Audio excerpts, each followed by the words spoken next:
Black Ops Gulf War. That's the rumored title for the next Call of Duty project. And yeah, we're back on that track where the last few years, the next game's already taking shape this early on. Odd, isn't it? I mean, a couple of years ago, that was unheard of. Our expectations shifted from, oh, at the earliest we'll hear about something in April or May, to now we can fully expect something at least a year before. Anyways, new reports for Black Ops Gulf War are rather interesting and lead towards some drastic shakeups for what we may know in the way the franchise does releases, content, and more. So as we go along, drop your thoughts down below. Looking forward to the next Black Ops game with Gulf War potentially? Not so much. Whatever the case, drop your thoughts down below. If you enjoyed the video, do me a favor and drop a like on it. And if you're new to the channel, make sure you subscribe to stay updated with all things Modern Warfare 3 Season 1 upcoming, Warzone as well, but also Black Ops Gulf War information in the future when it becomes available. With 60% of viewers not subscribed, I'd love to have you in the community if you'd like to join. And finally, check out Gamer Advantage for 35% off with code Espresso, and follow over on Twitch if you'd like to join in the live conversations. Anyways, let's get into it. So Windows Central, a publication, recently came out with a report that expanded upon what we knew of for the upcoming year's project. We already knew all the way back pre-Modern Warfare 2 launch what it would look like, surprisingly, to some degree. With a shift to the unified engine, the COD HQ via COD and Warzone Mobile contained assets and concept imagery for content upcoming in 2024's Call of Duty game, and since then, we've seen a steady flow of small details here and there, so all the way back since like May or June-ish of last year, if I'm not mistaken. But this new report puts forth a few new key details. So first, on the smaller end, the corroboration, of course, the title being Black Ops Gulf War, is still a working title, as things are subject to change, but this is now multiple sources relaying that same title from their sources. The setting seemingly, of course, around the Gulf War, as the name suggests, with a heavy focus on Desert Storm, as well as other conflicts in the era like the Battle of Mogadishu and the Black Hawk Down incident. With the usual information like a fall release and other common details, new information suggests that some additional remastered maps are to come at some point, including Grind and WMD, with the further out rumors of 2025 being a remastered slate of content in expansion form like how Modern Warfare 3 is, but instead being Black Ops 2 maps for the fitting real-world time connection, being that game took place in 2025. Probably one of the biggest things, though, to come out of this report comes in the way of how the games will launch, apparently, moving forward. So to set the stage, Modern Warfare 2 and Modern Warfare 3 both had that week exclusivity for campaign early access, right? Those that digitally pre-purchased the game. They ended up getting the campaign a week before the game ended up launching. That's one of those things that other franchises have flirted with before or completely adopted with early releases as a bonus, and COD never really had done that until recently. There is one other example that we saw within the franchise, but we'll touch on that in a second. But it seems like it worked out well enough for them, because not only will Modern Warfare 2 and Modern Warfare 3 set the standard going forward in terms of those early bonuses, but it seems like we'll see even more rumored to be coming through this method in the future if this report holds true. This report alleges Activision is discussing a large pre-order early access bonus for Black Ops 6, with several days for the base game and maybe even weeks for access to other modes. So that's insane to hear, because of course we only hear about 1 week for campaign early access, but other modes beyond the base game could be campaign, could be zombies, and weeks could be anything from 2 to 3 to however long it could be, which is insane to consider. So the way that I kind of think this would work is a combination of a few things we've seen in the past already.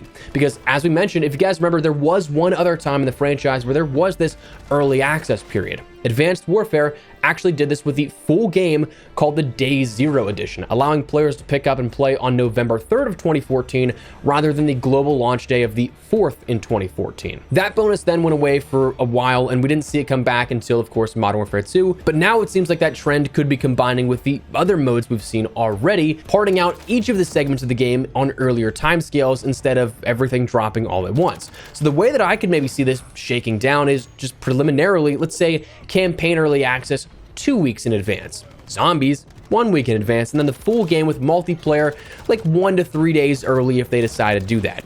Or again, you could end up doing it campaign early access a week or 2 out, zombies and the full game's multiplayer experience 1 to 3 days early for whatever bonus you have to do to get that, and then the full game launching for everybody on that set release date. Now, I cannot for the life of me remember if the Day Zero cost more than the standard edition back in Advanced Warfare. I'm like almost positive that it didn't, and it was just a pre-order thing, though it was available for the higher editions as well of the game. I also, though, wouldn't be surprised, given the inflated prices of the game and the interest in publishers to pull even more money in any area possible, that this could be tethered behind a paywall alternatively. So sure, maybe like campaign early access 2 weeks early or something, or a week early for anybody that pre-orders or pre-purchases it, but if you end up getting a certain edition of the game, maybe you end up getting zombies and multiplayer at a certain early access point as well. Maybe you get zombies alongside that campaign early access. Maybe you get multiplayer 1 to 3 days early. That's something that I would not be surprised, of course hoping that's not going to be the case, but I would not be surprised. So that comes down to the question of, is this then a good or bad change? I think inherently it's subjective on how you or I may feel about it, but it certainly would yield a lot more time for the grinding, objectively speaking. Like if you give zombies a week before, we saw it here with Modern Warfare Zombies. It's incredible for leveling your weapon in Modern Warfare Zombies. So even if it's not as fast an XP rate in round-based zombies, which yes, we'll get there in a second, even if it's not as fast the yield rate in that round-based mode coming in 2024, that's still another week for people who may not necessarily grind out the game to get hands-on time to rank up weapons and get them either ready for that day one release in multiplayer, or a week more time to work for that inevitable Warzone integration, which usually happens about a month or so after launch. For more casual players or people who don't quite have that time, again, to grind out every single gun in that couple of weeks before the Warzone integration, that's another week that you can end up working on and would be a genuine bonus and advantage to pre-ordering or pre-purchasing the game. And from a publishing and marketing perspective, it would simply elongate the buzz and discussion around a Call of Duty launch, which, not that it'll beat the behemoth of GTA 6 if that launches next fall as well, but to have the name at least in the conversation around games for that elongated period of time next year, that'd be massive. So again, I would not be surprised if they do that. And regardless of personal opinion on the matter, I could see this objectively being something that is deemed a bonus, checking many boxes for Activision, though at that point it'd be Microsoft. Now, again, coming back to it, round-based zombies. This might not come as a surprise, and it's something that was also found in the game files recently of the COD HQ, but Windows Central and their report also corroborated reports of round-based zombies returning in Black Ops 6 or Black Ops Gulf War. Personally, I don't know that that was ever in doubt that that would be the case. I also don't know that I wouldn't rule it out entirely for this year if you're really wanting to see round-based stuff, but with a now seemingly unlikely success story for zombies in an open world format like Modern Warfare Zombies has presented, I think that there may have also been that valid worry that the future direction of zombies may not be going back to that round-based as much as it has in the past. But it seems like that doesn't seem to be the case, and it doesn't seem to be changing.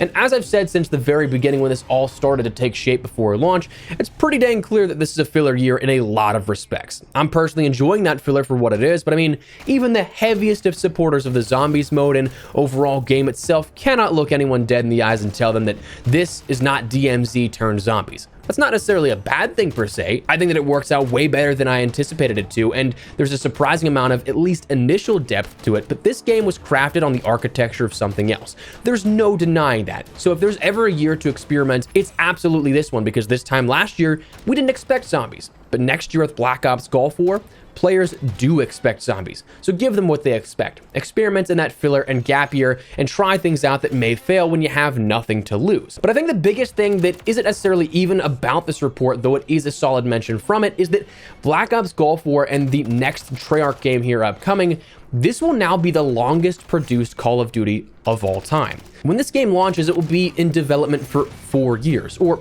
just under. 4 years since the launch of Cold War, but in game dev, once you launch something, you're kind of already looking for the next thing here. You're already working towards that next project, especially in such an annual and cyclical thing as Call of Duty. It just really is a gradual shift on what percentage of that studio works on the next project versus the current.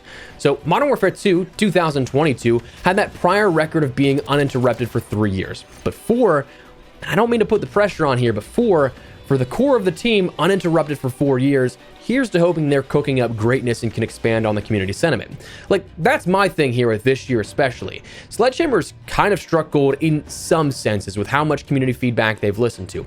Obviously, it's not perfect, and obviously there's glaring details out of their control, like the matchmaking system and the continuation of that seasonal prestige system, which those all damper an otherwise enjoyable experience entirely, or at least that's how it is for me. But if you can just adjust some of those things and keep a game built with the community in mind, or even make adjustments post-launch, unlike another studio out there, I think you got gold.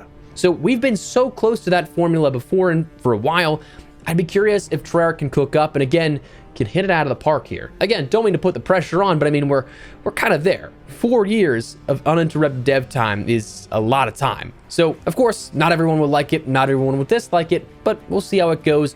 A lot of time working on this game, and while it is still so early on, I am curious to see what the future holds. But anyways, that is where we're going to wrap it up. That is the recent Black Ops Gulf War information that we learned about here in the COD 2024 details.